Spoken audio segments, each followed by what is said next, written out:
नमस्कार, पॉलिटिकल पंचायत में आपका स्वागत है। मैं हूं प्रदीप डबास। कल भी हमने बात की थी कृषि कानूनों के खिलाफ चल रहे आंदोलन में हिंसा को लेकर। भारतवर्ष आंदोलनों का देश है।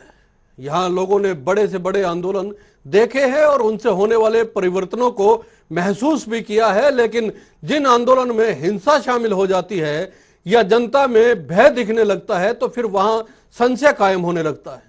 2 दिन पहले प्रदेश में हिसार से विधायक सांसद कमल गुप्ता को बंधक बनाने का मामला सामने आया था और प्रदेश के कृषि मंत्री जेपी दलाल का आज घेराव किया गया।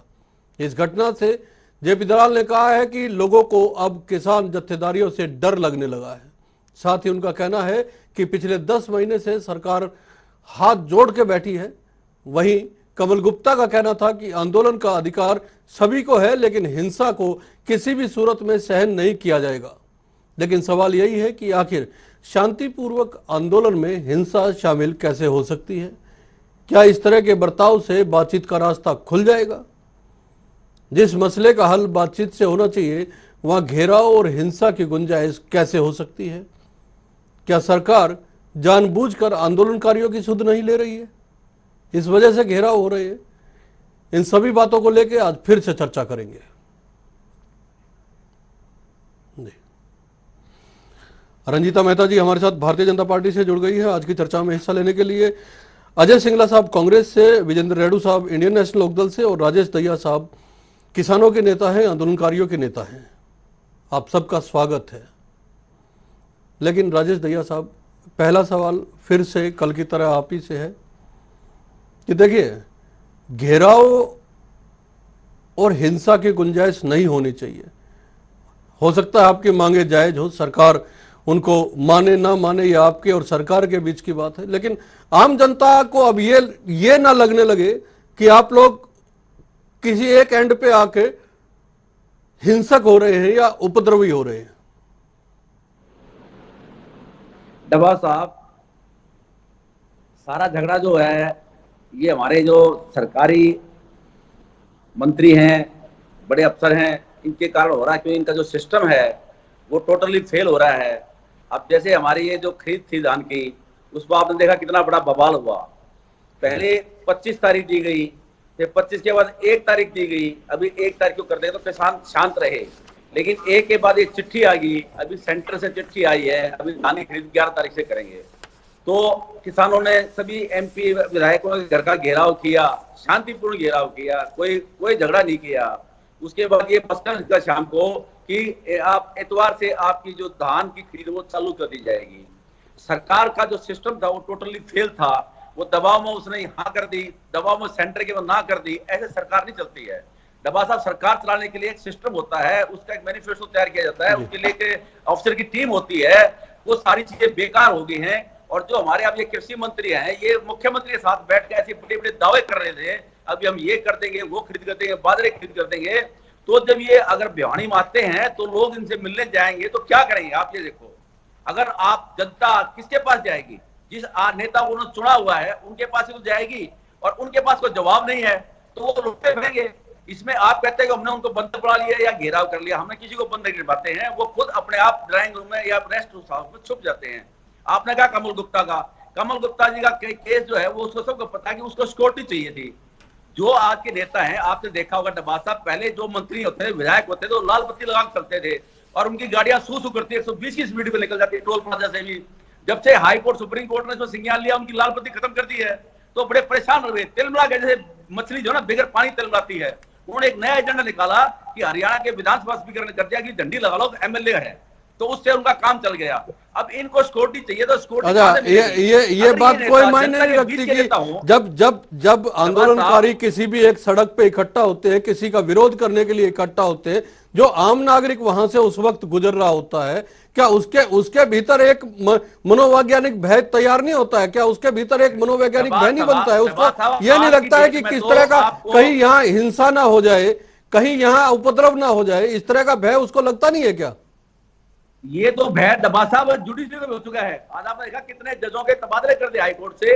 वो क्या सोच सकते थे उनके तबादले हो जाएंगे?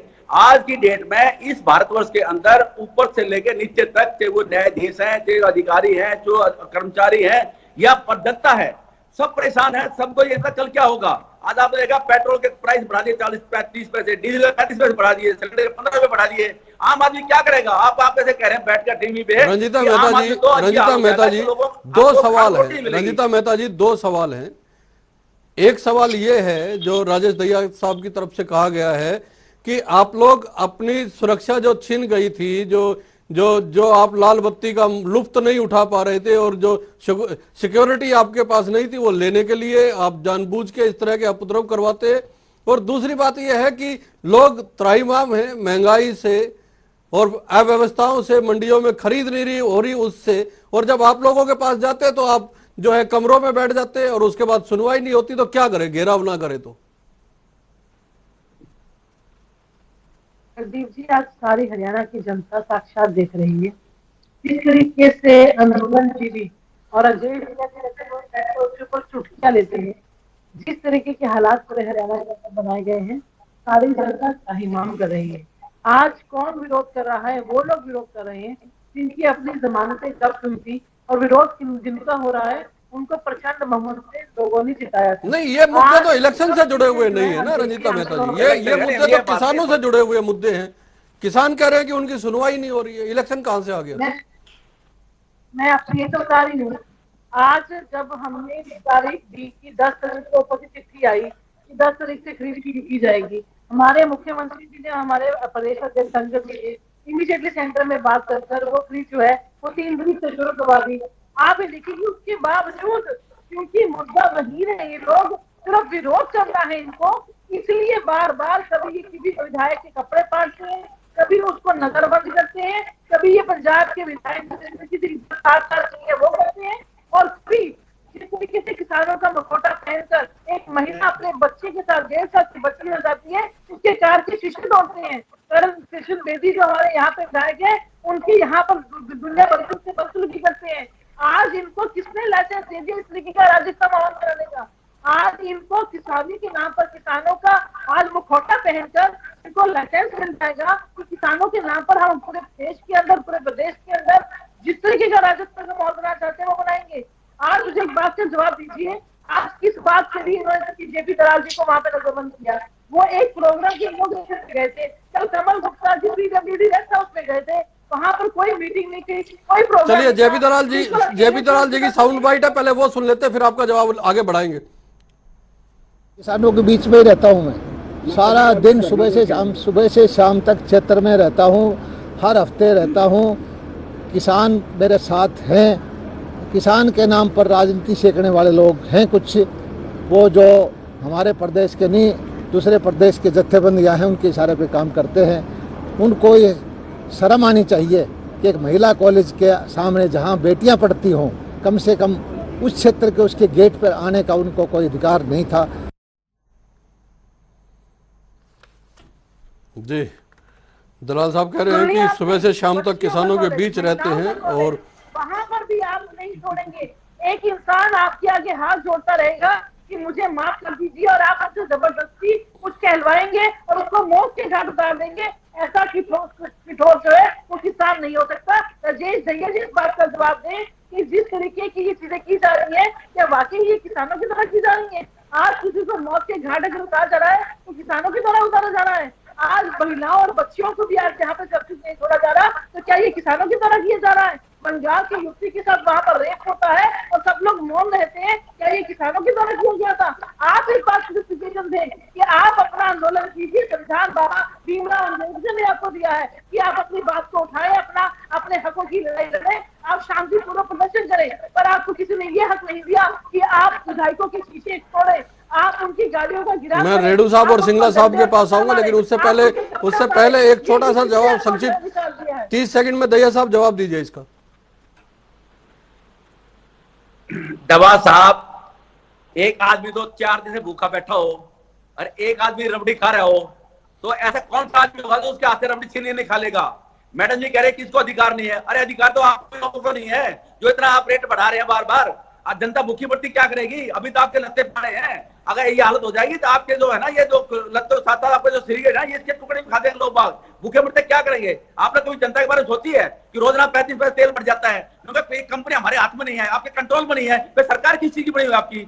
जब आप पेट्रोल कंपनी कंट्रोल नहीं कर सकती तो आपकी सरकार किस चीज की बनी हुई है? मैडम जी, आपसे मैं आप ही से पूछ रहा हूँ, क्यों आप मुझे चलिए, महंगाई तो बड़ा मुद्दा है। महंगाई के अलावा हिंसा भी एक बड़ा मुद्दा है आंदोलन के दौरान। अजय सिंगला साहब साफ कहा है कृषि मंत्री साहब ने कि जत्थेदारियों के नाम पे या किसानों के पीछे जो लोग हैं जो राजनीति कर रहे हैं। रंजीता जी, मैं एक सवाल अजय सिंगला साहब से कह रहा हूँ, अजय सिंगला साहब से एक सवाल ले रहा हूँ। सिंगला साहब जी जी, ये एक सिस्टम फेल सरकार है, ये एक मौका प्रस्त सरकार है। आज हरियाणा की जनता, किसान, महंगाई, बेरोजगारी, भ्रष्टाचार, इससे ध्यान भटकाने के लिए ये सरकार कुछ भी कर सकती है। और जिस प्रदेश का मुख्यमंत्री, आदरणीय मुख्यमंत्री, युवाओं को ऐसी भाषा बोलता हूँ, प्रेरित करने जैसे बयान दे, भड़काऊ बयान दे, लठ उठाने जैसे बयान दे, आप कहते हैं कि किसान भय दे रहे हैं, बंद कर दीजिए। किसान भय नहीं दे रहे, इसका जवाब रंजीता जी आपसे ले लेंगे। भय दे रही है प्रशासन। जो वीडियो बनाकर आप लोग आज अखबार में पढ़कर, रंजीता जी इनको मत बुलाया कीजिए आप टीवी चैनल से। रंजीता जी सुनिए, रंजीता जी सुन तो लीजिए, रंजीता जी सुनिए, अजय जी बोलिए, सुनने की क्षमता ना हो। अजय जी बोलिए। आज बहुत मुझे ना दुख हुआ प्रदीप जी, अखबार पढ़ रहा था मैं, यूपी में जो घटना हुई, जय जवान किसान का नारा, एक बच्चे ने जो सीमा सुरक्षा बल में है अपने पिता को मुखाग्नि दी, जिसको इनके नेताओं के बेटों ने कार के नीचे कुचल दिया। और अब भय करे किसानों से। अरे मैं कहता हूं सारा मीडिया इकट्ठा होकर आज आवाज उठानी चाहिए किसानों के पक्ष में। जिस प्रदेश का मुख्यमंत्री ये कहे कि बच्चे न उठाए, वही प्रदेश का मुख्यमंत्री कह सकता है जिसके अपनी औलाद न हो, जिसके अपनी औलाद होती है, भड़काऊ भाषण नहीं करते, जिससे देश में दंगे होने की संभावना रहती है। अरे आपने राजस्थान के किसानों के हालात पंजाब में वो कर लेंगे। अच्छा विजेंद्र रेणु साहब, आपसे थोड़ा सा हटके सवाल ले रहे हैं। जोर कितना बाजुए कातिल में है, ये जो संधि सोच है, ये जो गोल से सोच है, ये देश को कहां लेकर। रेणु साहब, आपसे थोड़ा सा हटके सवाल ले रहे हैं। आपने किसानों के हक में 27 जनवरी को आपके विधायक साहब ने इस्तीफा दिया था, सदन से एकमात्र विधायक थे, और ये कहा था कि जब तक इसका निपटारा नहीं होगा और इनका हल नहीं निकलेगा, वो सदन का कोई सदस्य इंडियन नेशनल लोकदल से नहीं रहेगा। फिर इलेक्शन भी आ गए, इलेक्शन भी आप लोग लड़ रहे हैं, लेकिन जिनके हक में आपने इस्तीफा दिया था वो भी तो इलेक्शन में उतर रहे हैं साहब, वो भी चुनाव लड़ेंगे। हाँ प्रदीप जी नमस्कार जी। अभय सिंह जी ने ये कभी नहीं कहा कि जब तक इन कानूनों का समाधान नहीं होगा मैं विधानसभा या कहीं पर इलेक्शन नहीं लड़ूंगा, ऐसी कोई बात नहीं। उन्होंने किसानों का समर्थन करने के लिए, और वो भी मैं आपको विस्तार से बता, लेकिन जिनका समर्थन में इस्तीफा दिया वो तो खुद मैदान में उतर रहे हैं साहब। हाँ उतरो, ये तो राजनीतिक क्षेत्र है, रण है, कोई भी चुनाव लड़ सकता है। अगर किसान भी इलेक्शन लड़ना चाहते हैं तो लड़े, का भी स्वागत है। वो तो हल्के की जनता ने फैसला करना है किसको दोबारा से विधानसभा में भेजने का काम करना है। लेकिन मैं थोड़ा सा आपकी बात को संशोधित करना चाहूंगा कि अभय सिंह ने ये नहीं कहा कि जब तक समाधान नहीं होगा मैं इलेक्शन नहीं लड़ूंगा। अभय सिंह ने जब फैक्ट्री यात्रा लेकर के टिकरी बॉर्डर पर गए थे, रंजीता जी मैं बीच में नहीं बोलता, मैं किसी के बीच में नहीं बोलता। बात सुन लीजिए रंजीता जी, उसके बाद आप ही के पास आ रहा हूँ। रंजीता जी आप ही के पास आएंगे, सुन तो लीजिए। बीच में नहीं बोलना चाहिए, बात आप पूरी सुने। आप इतनी अच्छी वक्ता है, बीच में बोल करके आप अपनी अच्छाई को कम करने का काम कर रहे हैं। प्रदीप जी जब टिकरी बॉर्डर पर अभय सिंह जी पहुंचे थे तो वहां बैठे हुए किसानों ने भाई अभय सिंह को कहा कि भाई साहब आप हमारी मदद कीजिए। तो उन्होंने पूछा किस प्रकार से मैं आपकी मदद कर सकता हूँ। उन्होंने कहा यदि आप विधानसभा से इस्तीफा दे दें तो उससे हमारा हौसला बनेगा, हमारी हिम्मत बनेगी और दूसरों को भी इसकी एक सीख मिलेगी, वो भी हमारी मदद करेगी। तब इसके बाद उन्होंने हल्के में जाकर के लोगों से पूछा कि किसान आंदोलन वाले लोग मुझसे इस्तीफा मांग रहे, क्या मुझे देना चाहिए? तो पूरे हल्के ने एक आवाज में कहा कि बिल्कुल आपको किसानों। लेकिन कांग्रेस और बीजेपी तो ये कह रहे हैं राजनीतिक माइलेज लेने के लिए, पॉलिटिकल माइलेज के लिए आपने इस्तीफा दिया था, वो भी अब काम नहीं आ रहा।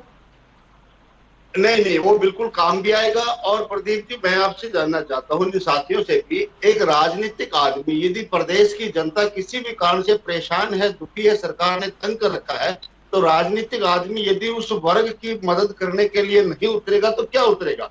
उसका राजनीतिक फायदा ना मिलना या मिलना वो तो लोगों ने देखना है, लेकिन उसके दुख सुख में रंजीता खड़ा जी, होना एक रंजीता जी, राजनीतिक खैर व्यक्ति ये का विषय फर्ज से होता हटके है, सवाल था। और वो फर्ज है रंजीता उसकी जी, निभानी। सवाल ये है कि देखिए 22 जनवरी को आखिरी बार बातचीत हुई थी। विषय पे आते हैं रंजीता जी, विषय पे दोबारा आते हैं।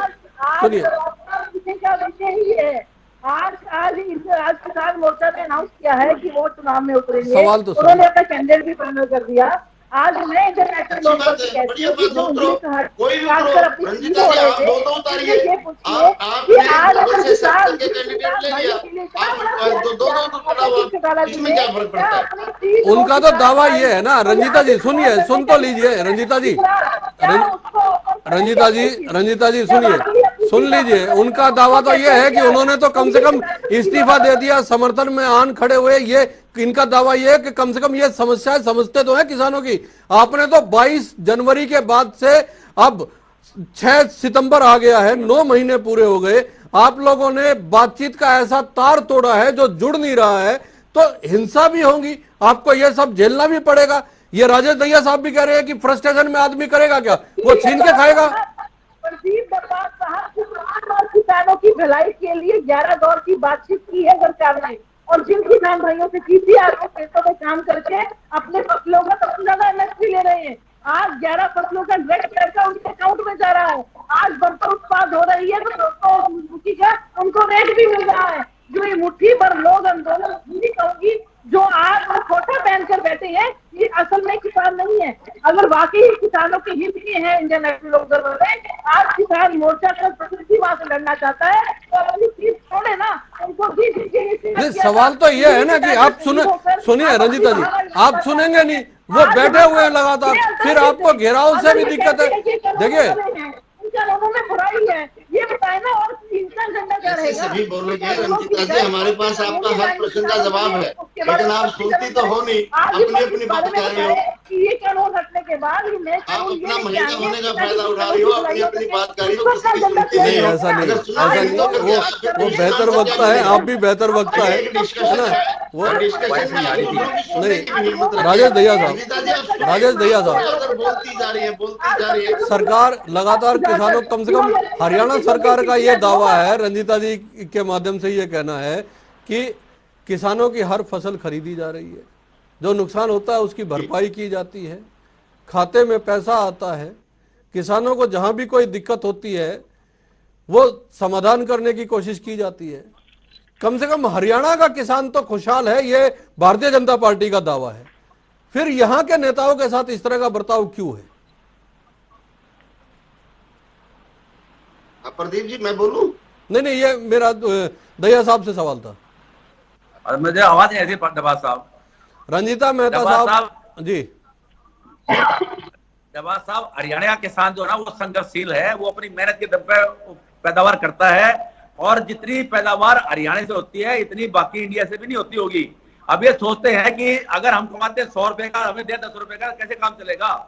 जो हरियाणा किसान है वो हर चीज में सक्षम है, वो ज्ञानी भी है, वो मेहनती भी है, वो खुददार भी है, वो नेताओं को उनको मजबूर भी कर देगा कि वो काम करें। आपने देखा होगा ना, ये जो यूपी में कांड हुआ की खीरी में, वो अब तक उस गृह राज्य मंत्री का इस्तीफा नहीं ले पाए। अगर हमारे हरियाणा में कोई ऐसा कर देना मंत्री, हमें कहते हैं उसको 24 घंटे में रिजाइन करवा दें। ये हरियाणा के किसानों की ताकत है, जो खुददार है अपने आप में। डब्बास साहब, अगर ये कहते हैं हम अगर सक्षम है, नहीं, खुददारी का अर्थ तो भारतीय जनता पार्टी ये करिए, कम से कम खुददारी को हिंसा के साथ तो ना जोड़ के देखा जाए। बीजेपी का तो ये कहना है ना। दलाल साहब का आपने बयान सुना अभी, दलाल साहब कह रहे कि हमने अपने हाथ जोड़ के रखे हुए 10 महीने से। दलाल साहब तो कुछ भी नहीं जोड़ते, वो तो मुख्यमंत्री जी का एक पेपट है। पहले मुख्यमंत्री के पास बैठ गए, वहां आकर के आगे वो क्यों नहीं मुख्यमंत्री को कहता है कि आप धानी खरीद को ठीक करो, बाजरे ठीक करो? उन्होंने कहा कल दे देंगे, हफ्ते बाद दे देंगे। अरे आज तक दिया है क्या?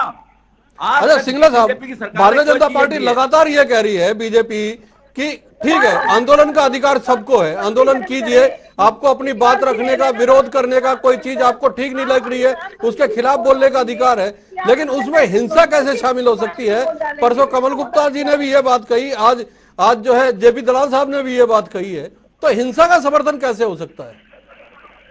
प्रदीप जी, कांग्रेस पार्टी किसी भी हिंसा का समर्थन नहीं करती, चाहे वो किसी तरफ से हो, लेकिन क्या हिंसा करने के लिए उत्साह, उनकी सुर्खियों में क्या हिंसा करने के लिए उत्तेजित भाषण देना सरकार के द्वारा आदरणीय मुख्यमंत्री जी की जो वीडियो वायरल हो रही है, अगर वो एडिटेड नहीं है उसके द्वारा, क्या इसको सही कह रहे हैं आप? तो यही दलाल साहब आदरणीय कृषि मंत्री जी कह रहे हैं हाथ बंधे हैं। अरे कहाँ हाथ बंधे हैं? हर रोज तो किसानों को आप पीट रहे हैं, आप युवाओं को एक वीडियो जो वायरल के माध्यम से कह रहे हैं लठ जलाओ, आप किसानों के ऊपर जीत चला के उनको कुचल रहे हैं। रंजीता जी, उस वीडियो को लेकर जवाब दीजिए। 2 दिन हो गए लगातार उस वीडियो को लेकर सवाल उठाए जा रहे हैं। उस वीडियो को लेकर जरा बताइए सरकार का क्या पक्ष है जिसमें लठ की बात करी गई है? पूछो मैडम से। अगर आप मुझे इजाजत देंगे तो मैं आपको पूरी वीडियो सुना सकती हूँ। मुख्यमंत्री जी ने सिर्फ किसानों की भलाई की बात की, उन्होंने ये कहा कि युवाओं को कहने की इकट्ठे हो जाओ, लठ उठा लो। जो डिफरेंस क्या बात है, बर्ताऊ बात कहकर बच्चों को, मैं कहता हूँ कि ये वही बात कर सकता है जिसकी अपनी औलाद ना हो, जिनके अपने बच्चे हैं और जो हरियाणा की जनता को अपने बच्चे समझता है। अगर ये वीडियो एडिटेड नहीं है तो ये पूरी तरह से निंदनीय है और हम मांग करते हैं। वही सुन लेते हैं ना अजय सिंगला साहब, एक बार सुन तो लीजिए, एक बार सुन लीजिए अजय सिंगला साहब, वीडियो को लेकर ही बता रही है मैडम। सुनिए अजय सिंगला साहब, वीडियो को लेकर ही बता रही है मैडम। उनको तुरंत प्रभाव से पार्टी से निकाल देना चाहिए, हरियाणा प्रदेश से निकाल देना चाहिए। अरे सिंगला साहब, आप आपकी पार्टी को नाजी बोले क्यों समझा है? आप झूठ बोले की बातें करते हैं, आप 24 घंटे बलि का बकरा ढूंढते हैं, जिंद में बलि का बकरा रंजीता जी, आपके जैसे नेता, मैं निजी कटाक्ष नहीं करता, मैं निजी कटाक्ष नहीं करता। पिछली बार भी आपके ऊपर सब है कि आप इसलिए आप तो इतनी बड़ी नेता है, आप जिन नेताओं की आज अरे सिंगला साहब सुनिए, सवाल ये था सिंगला साहब, व्यक्तिगत नहीं होना है, व्यक्तिगत शो में नहीं होना प्लीज। सिंगला साहब सुनिए, व्यक्तिगत गलत है सिंगला साहब, व्यक्तिगत नहीं होना शो में। मैं मुख्यमंत्री ने कहा कि मैं भी व्यापारी था, व्यापारी चोर, ये पहला स्टेटमेंट है मुख्यमंत्री का। फिर मुख्यमंत्री ने कहा कि ऊपर सिर नहीं होता है। फिर तीसरा था फरसाई से भेंट किया, फरसाई गर्दन काट दूंगा। ये चौथा है। लेकिन दया साहब जब रंजीता मेहता जी उसका जवाब दे रही थी, जब आपने सुना नहीं। बोलिए रंजीता जी। प्रदीप जी, मैं बार बार यही बात दोहराना चाहती हूँ कि आज जो चुनाव है वो किन मुद्दों पर होगा, कहाँ पर सबसे ज्यादा बाजरा हो रहा है। सरकार आज बाजरा को लेकर अगर मैं बात करूँ तो सबसे ज्यादा फायदे की बात आज आपने बाजरे के किसानों के लेके है। आज 600 रुपए का प्रति क्विंटल डिफरेंस जो है सरकार ने तय किया कि हम पे करेंगे। बेशर्ते उनका बाजरा वहाँ पे 1800 बिके, 2000 बिके, उसके बावजूद प्रति क्विंटल 600 रुपया सरकार उनके अकाउंट में डालेगी। पिछली बार क्या हुआ, कुछ लोगों ने बुला कर बाजरा यहाँ पर बिकवा दिया, सरकार को 700 रुपये का नुकसान हुआ। आज हमारे ही किसान का फायदा उठाए, इसके लिए सरकार का वही सवाल मेरा जो कांग्रेस से था, वही सवाल आपसे है। जब सरकार का इतना दावा है कि किसानों के लिए, कृषि के लिए हरियाणा सरकार लगातार प्रयास कर रही है और कम से कम हरियाणा का किसान जो है वो परेशान नहीं है कृषि के नियमों को लेके, कृषि की व्यवस्थाओं को लेके हरियाणा में? नहीं, परेशान है। हरियाणा का किसान बिल्कुल पूर्ण रूप से परेशान है। और मैं ये कहना चाहूंगा कि हरियाणा प्रदेश में जिस प्रकार से हर वर्ग आज आंदोलन, मैं ये मानता हूँ कि हरियाणा की सरकार केवल और केवल आंदोलन की ही भाषा समझती है। जिस प्रकार से कृषि मंत्री जेपी दलाल जी का भिवानी में घेराव हुआ, वहां पर एक ही मैं वीडियो देख रहा था, मांग थी कि वहां की किसानों को फसल मंडी में लेकर के नहीं जाने दे रहे थे और वहां के पटवारी ने पीआर की जगह बासमती चढ़ा दी, कपास की जगह बासमती चढ़ा दी। इससे वो काफी लोग परेशान थे और उन्होंने मांग की थी कि इसको ठीक कर दीजिए, लेकिन वो ठीक करने की बजाय उनको वहां से धकेल दिया और ये जवाब दे दिया खुद एसडीएम ने भी, जो सुना गया है कि हो जाएगा, मेरे बस की बात नहीं है, जहां भी हो वहां करवा लीजिए। रंजीता मेहता जी, ये सवाल तो है। देखिए 1 तारीख से धान की खरीद शुरू हुई, पिछले काफी समय से, पिछले 4-5 दिन से लगातार मेरी बात नहीं पूरी हुई खरीद। अभी। हाँ बोलिए बोलिए बोलिए। मेरी बात पूरी है। दूसरी बात, जैसे अभी हमारी रंजीता बहन कह रही थी कि बाजरे की खरीद सरकार ने कहा कि हम 600 रुपया क्षतिपूर्ति इनको देने का काम करेंगे और 25% ही बाजरा खरीदा जाएगा। तो इस बार मेरे को बताइए, यदि प्राइवेट मार्केट में किसी किसान का बाजरा 1200 के भाव बिकता है, 600 रुपए सरकार ने भी दे दिए, तो उसको तो 1800 रुपए मिले, 450 रुपए का उसको बहुत नहीं। मैं ले लेता हूँ इसका भी जवाब। रंजीता जी, 3 तारीख से धान की खरीद शुरू हुई थी, किसान उससे पहले पहुंचने लग गए थे, लेकिन 3 तारीख से प्रदेश की लगभग आधी मंडियां ऐसी थी, जो हमने भी समाचार चलाया था, वहां पे व्यवस्थाएं नहीं थी, खरीद नहीं हो पा रही थी, किसानों में गुस्सा था इस बात को लेके, और ये नाराजगी दूर करना सरकार का ही काम होता है।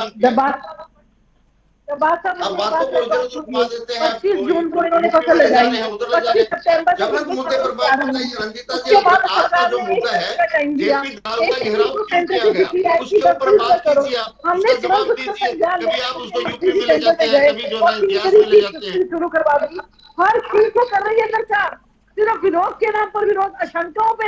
अगर इतना में होगा तो क्या होगा, अगर इतने में फिर आपने 11 अक्टूबर का टाइम दिया, फिर आपने 11 अक्टूबर का टाइम दिया, जब किसानों के तो आपने क्यों 3 तारीख से शुरू की? फिर अगर आपकी सरकार में इतना दम था तो आपने क्यों 11 तारीख तक शुरू करके नहीं रखा खरीद? यानी आंदोलन की भाषा से सरकार समझती है। आखिरी दौर में वापस विषय पे आते हैं रंजीता जी, रंजीता मेहता जी, वापस विषय पे आते हैं। सुनिए, वापस विषय पे आते हैं। आप लोगों का यह कहना है कि किसान लगातार या आंदोलनकारी लगातार हिंसा कर रहे हैं, घेराव कर रहे हैं, कभी किसी नेता की गाड़ी तोड़ी जाती है, कभी किसी पे हमला कर दिया जाता है, लेकिन इसका जवाब कौन देगा जो आंदोलनकारियों की ओर से उठाया जा रहा है कि 10 महीने हो गए उनकी सुध नहीं ली जा रही है, और फ्रस्ट्रेशन में फिर जैसे राजेश दहिया ने कहा कि इस तरह की हरकत होती है, आपको झेलना पड़ेगा। डब्बास साहब, हाल ही में जो करनाल की घटना हुई, उसके बाद बकायदा चिट्ठी देकर मुख्यमंत्री जी के द्वारा, अनिल जी के द्वारा इनको बुलाया गया कि आप आकर बात कीजिए। जब सुप्रीम कोर्ट ने वहां पे इनको लताड़ा, सुप्रीम कोर्ट ने इनसे पूछा कि आप क्यों सड़क रोक बैठे हैं, तब फिर से सरकार ने इनको बुलाया कि आप आकर बैठकर बात कीजिए। ये बात करने को तैयार ही नहीं है, क्योंकि इनका मकसद वहां पर बात करके सुलझाना नहीं है, इनका मकसद सरकार को बदनाम करना, आम जनता को बदनाम करना, व्यापारियों को वहां पर तबाह करवाना।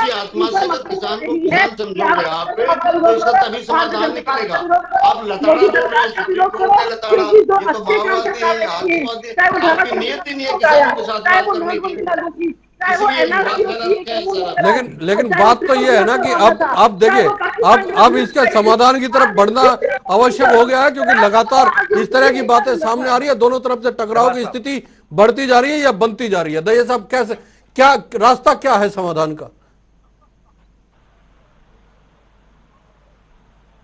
साहब,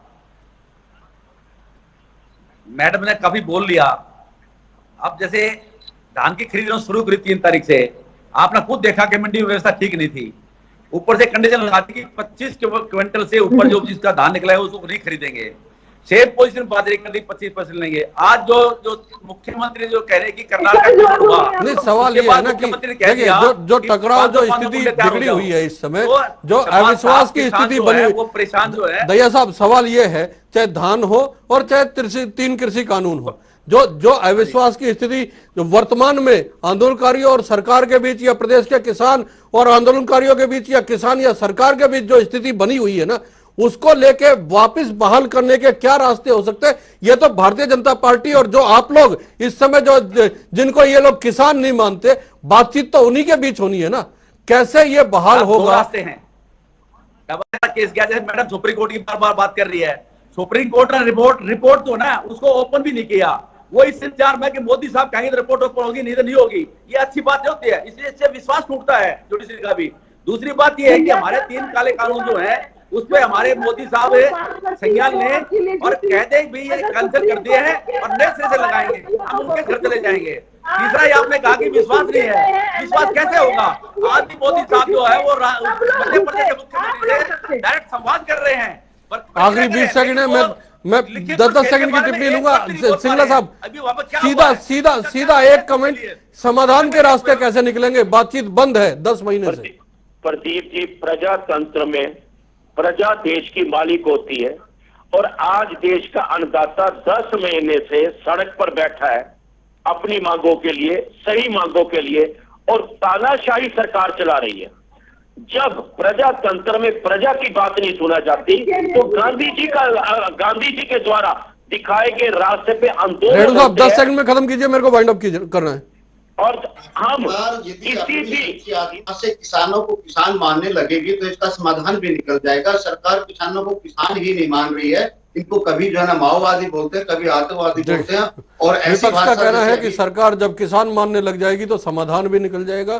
किसान नेताओं का कहना है कि आंदोलन में हिंसा की कोई जगह नहीं है, कोई हिंसा नहीं की जा रही है, लेकिन कुछ लोग हैं जो अपने सुरक्षा की चाह में इस तरह की हिंसा की घटनाएं खुद करवा रहे हैं। लेकिन सरकार का कहना है कि जितना प्रदेश सरकार किसानों के हित में कर रही है उतना शायद कोई और प्रदेश की सरकार नहीं कर रही है। लेकिन समाधान क्या होगा इसका जवाब नहीं मिल पाया। बहुत बहुत धन्यवाद, नमस्कार।